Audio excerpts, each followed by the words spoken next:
মন্ত্রণালয় কর্তৃক FCBS part 1 উত্তীর্ণ বেসরকারি প্রশিক্ষণার্থীদের পদায়নের নীতিমালা সংক্রান্ত কমিটির প্রস্তাবনা বাতিল করতে হবে। আমরা ডাক্তার হিসাবে আমাদের যে নিরাপত্তাটুকু থাকা দরকার সেটা বিঘ্নিত হচ্ছে। বৈষম্যের ঠাঁই নাই 24-এর বাংলায় আমার দাবি আমাদের দাবি মানতে হবে 6 দফা মানতে হবে ডাক্তার সমাজ জেগেছে ঠাঁই নাই 24-এর বাংলায় ভেঙে দাও ঘুরিয়ে দাও রাষ্ট্রপতির কালো হাত ভেঙে দাও ঘুরিয়ে দাও। আমরা আজকে রোগীদের সাথে সকাল থেকেই ব্যস্ত থাকতাম, কিন্তু সেগুলো বাদ দিয়ে আজকে আমরা রাজপথে, কারণ স্বাস্থ্য পরিবার কল্যাণ মন্ত্রণালয় এবং বিসিপিএস এর যে সিদ্ধান্তগুলো তাদের বিরুদ্ধে, এবং আমরা এই প্রতিবাদ সমাবেশের মাধ্যমে আমরা তাদের কাছে আমাদের বার্তা পৌঁছে দিতে চাই। আমরা সবাই জানি যে এই সাদা অ্যাপ্রন যখন আমরা গায়ে পড়ি তখন আমাদের জীবনের প্রথম লক্ষ্য হয়ে দাঁড়ায় মানুষের সেবা করা।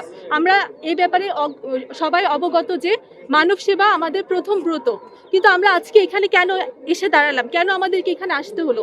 কারণ আমরা ডাক্তার হিসাবে আমাদের যে নিরাপত্তাটুকু থাকা দরকার সেটা বিঘ্নিত হচ্ছে। আমাদের ডক্টরদের সাথে অনেক অনাকাঙ্ক্ষিত ঘটনা ঘটছে, কিন্তু সেগুলোর কোনো যথাযথভাবে বিচার হচ্ছে না, বা আমাদের যে দাবিগুলো সেগুলোর ব্যাপারে সবাই উদাসীন। এবং এরকম একটি পরিস্থিতিতে দাঁড়িয়ে আজকে আমাদেরকে এখানে অবস্থান করতে হচ্ছে।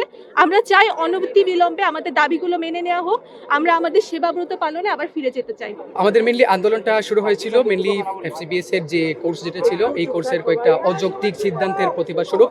তারপরে হচ্ছে গিয়ে আমরা আমাদের ডাক্তারদের যে বৈষম্য প্লাস আরও নিরাপত্তাহীনতার যেসব ব্যাপার স্যাপার ছিল সেগুলো নিয়ে হচ্ছে গিয়ে আমরা মেনলি 6 দফা দাবিটা তুলেছিলাম।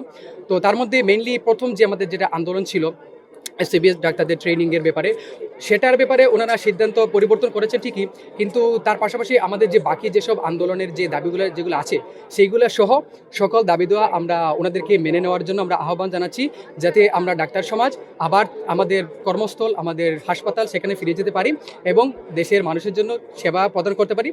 এটাই আমাদের একমাত্র চাওয়া এখন। আমাদের 6 দফা দাবিসমূহ হলো: স্বাস্থ্য মন্ত্রণালয় কর্তৃক এফসিবিএস পার্ট 1 উত্তীর্ণ বেসরকারি প্রশিক্ষণার্থীদের পদায়নের নীতিমালা সংক্রান্ত কমিটির প্রস্তাবনা বাতিল করতে হবে। বিএমইউ এবং বিসিপিএস এর ভর্তি পরীক্ষার ফি কমিয়ে 500 থেকে 1000 টাকার মধ্যে আনতে হবে, যেটি খুবই অতিরিক্ত পরিমাণের আমাদের এখানে দেওয়া আছে, যেটা আমরা কমায়ে 500 থেকে 1000-এর মধ্যে আনতে বলা হয়েছে। 3 নম্বর, নতুন পে স্কেলের সাথে সামঞ্জস্য রেখে ইন্টার্ন চিকিৎসকদের বেতন ন্যূনতম 30,000 টাকা এবং ট্রেনি চিকিৎসকদের বেতন আনুষঙ্গিক ভাতাসহ নবম গ্রেডের সমপর্যায়ে নির্ধারণ করে প্রতি মাসেই পরিশোধ করতে হবে। 4 নম্বর, স্বাস্থ্যকর্মী সুরক্ষা আইন প্রণয়ন করতে হবে। 5 নম্বর, বিসিএস স্বাস্থ্য ক্যাডারে চাকরিতে প্রবেশের বয়সসীমা পূর্বের ন্যায় সাধারণ প্রার্থীদের তুলনায় 2 বছরের বেশি দিয়ে 34 বছর করতে হবে।